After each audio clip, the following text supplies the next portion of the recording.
Hello everyone, watch this review here where they look at Mr. Terrific from Wave 8 of the DC Universe Classics line. This is the Giganta wave.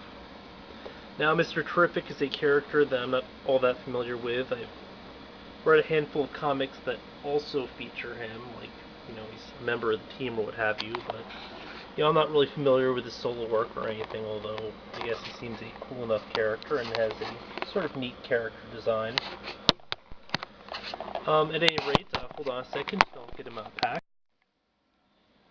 Now, I know this is going to sound weird, but as soon as I opened up the package, there's this really strong aroma or smell of, I'm not sure if it's the paint or the plastic, but I remember sort of experiencing that a lot on some of the older figures, but with the more recent ones, you don't get that thing, so I'm wondering if it's just like they changed the materials that they make these with, or, maybe if they aren't stored properly, but I did pick this one up from a Target, so I assume, there wouldn't be little funky stuff. At any rate, he comes with the left leg of Giganta, and I was really hoping to use this to replace the sort of busted left leg she has.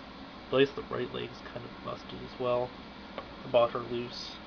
But unfortunately, it's got marks and stuff on the leg, so I don't know, it's still better condition than this one, because it looks like the seam is sort of coming apart, but I don't know what I'll do with it.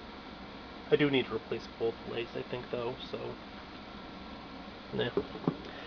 At any rate, there's only one perfect word to describe this figure, and, that word is probably fantastic.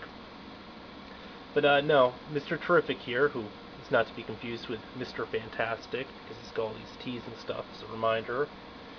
He's a pretty cool looking figure. He does use a sort of standard sculpt underneath all this stuff. Basically, you have a sort of normal legs, body, then we have the jacket on top, newly sculpted arms, or they might be the same arms that popped up on the Superboy. I mean, they do look a little bit thicker. I'm not going to go back and compare the two, though. Now, this little thing on the back is detachable. I guess these are his terrific spheres, or whatever. By the way, in case you're wondering what his origins were, he was basically a young millionaire or whatever who was a super genius, used his money, got a lot of wealth, retired, and after his wife and kids died, he decides, you know what, I need some meaning in life, so I'm going to go fight crime. Not as compelling of a story as Batman, but hey, whatever it takes.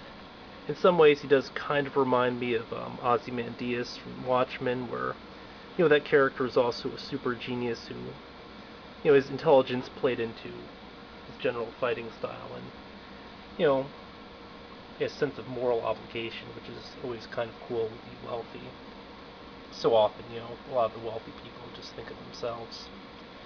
At any rate, he has a fair play written on the right arm, and, playing fair, very important. Same on the left here.